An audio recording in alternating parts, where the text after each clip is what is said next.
go awry.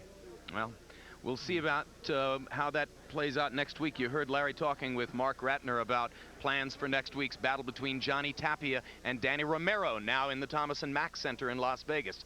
Surely the most unusual, the most heartfelt, in many ways the most personally dramatic matchup in all of boxing this year. He just doesn't let you breathe. Oh. And down goes. March 8th. This body assault by 115-pound world champion Johnny Tapia brought Jorge Barrera to his knees. To a hometown crowd at the Albuquerque Convention Center, Tapia shouted a message.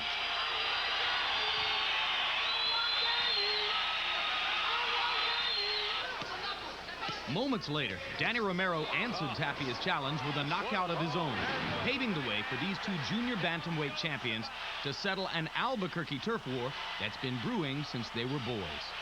I got to dispose of a little gnat that has been all over me, so it's time to get rid of it. Talk of a Tapia-Romero fight stretches as far back as 1990, in the town where the two fighters who as boys trained in the same gym grew into men with very different lives. They came to represent opposite sides of their community's experience.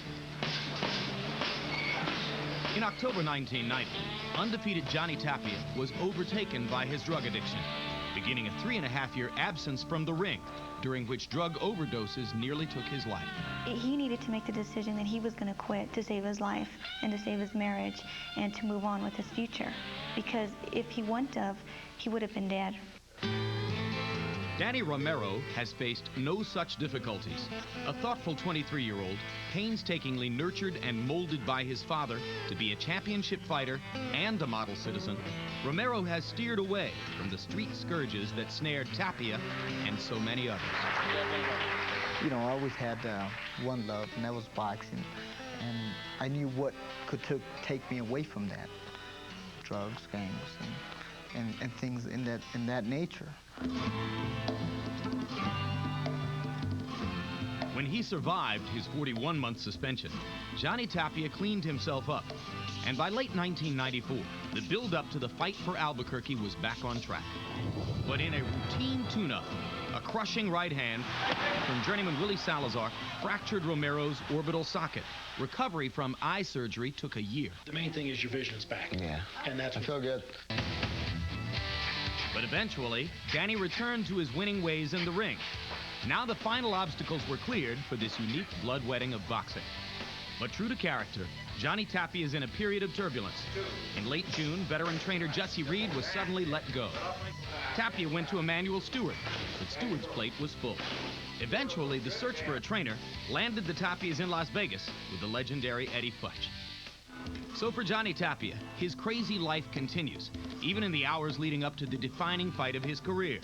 While in natural contrast, Danny Romero trains quietly and systematically with his father.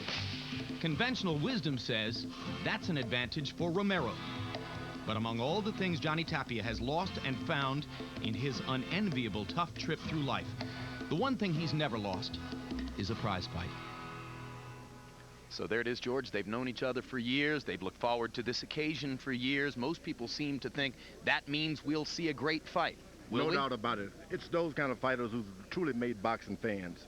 If this fight can really restore boxing to its grandeur, no doubt about it. It can be a dramatic and glorious occasion. Let's hope it comes off incident-free. What's your instinct about what we're going to see next Friday night?